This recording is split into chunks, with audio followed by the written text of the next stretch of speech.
Misy ny fanambarana izay ny ombonandreo manamboninahitra lefitra eo anivon'ny Tafika. Izy ireo izay manamarika zany fa manoloana tsy fihainoana sy ny tsy firarahin'ny fanjakana foibe an'ireo fanambarana izany sesisesy nataon'izy ireo, izany hoe ireo manamboninahitra lefitra izany momba ny fiainam-pirenena izay mbola hita fototra fa tsy hita na dia kely aza ny fitandronany zo fototra maolona izay anjara andraikitry ny fotoanam-panjakana. Eo ihany koa ny fiantefanana ny fiatraikany izany any amin'ny zareo manamboninahitra lefitra sy ny miaramila amin'ny ankapobeny. Manambara etony izy ireo fa feno ny kapoaka ka ataonay hoe izao fanambarana farany izao hoy izy ireo. Isan'ny voalazan'izy ireo ary fa dia isy ny hepetra ho raisin'izy ireo raha to ka tsy mahatsiaro tena ary mbola manaiky hovidim-bola ireo manamboninahitra ambony sy manamboninahitra jeneraly eo anivon'ny Tafika.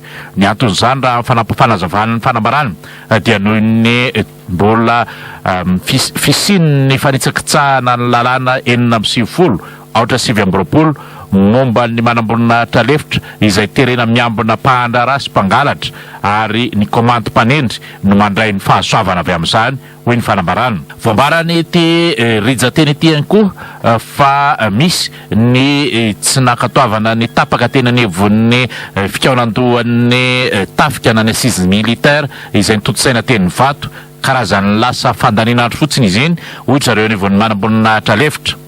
Ny fandroahana tsy mahazo manaraka fiofanana izay miatra amin'izy ireo ary ny fandirarana ihany koa ny fampiakarana galona na ny grady zany.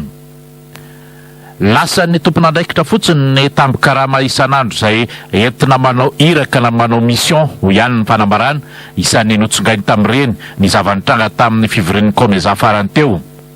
Ny fanagadrana ny fiarovana ny tanin-drazan'ny malagasy ihany koa dia tsy akasitrahan'ny reto manamboninahitra lefitra reto izay zavatra mitranga Somamanina ohatra, izay zava-miseho any Ivandry, any Mampikony, any Beparasy, any Tanambe, any Marivoay, any Tsarazazy, any Alaribeana-Batomanga, any Betsika, any Mananjary sy ny hafa.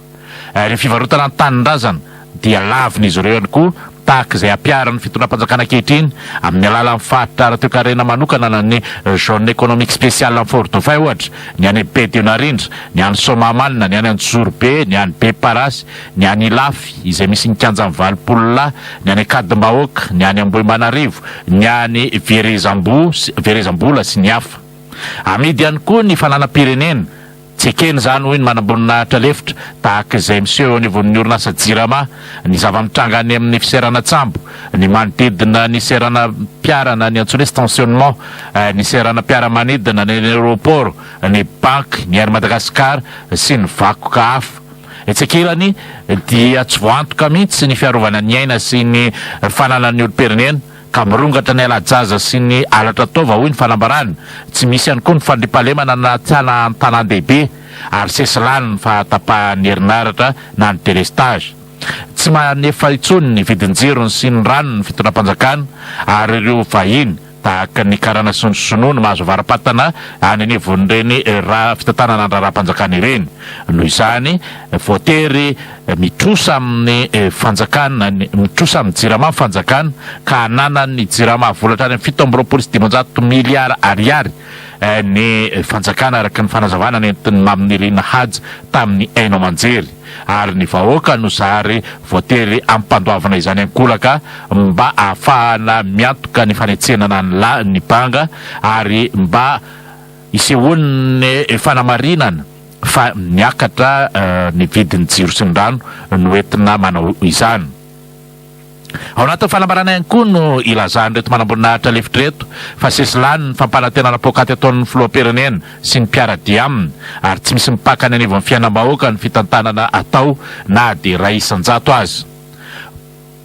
Bodoina tsy ara-drarina ihany koa ny tanim-bahoaka ho ihany reto manamboninahitra lefitra reto tahaka ny ataon'ny Ngaben'ny tanàna Antsirabe voalohany ao Verezambola sy ao Ambohimanarivo ary mamono olona ny mpitana filaminana amin'ny endrika maro samihafa tahaka izay niatra tamin'ilay renim-pianakaviana izay mpivarotra amoron-dalana teny Ambojatovo, tahaka izay nanjo tamin'ilay mpandeha taxi Brosy avy any Antsirabe, tahaka ny niatra tamin'ilay mpanao gazety avy anivon'ny Free FM. Tsy miaro ny vahoaka sy ny fanalany intsony ny moraiko ho iatrany reto manamboninahitra lefitra reto fa miaro anjamban'ny filoham-pirenena sy ny ankonany ary mirehireno izany ireo manamboninahitra jeneraly. tsy mahafeny fitantanana firenena intsony ny mpitondra amin'izao fotoana hoy ny feikevitra fehiteny entin-jareo any avon'ity malambolina tralevitra ity.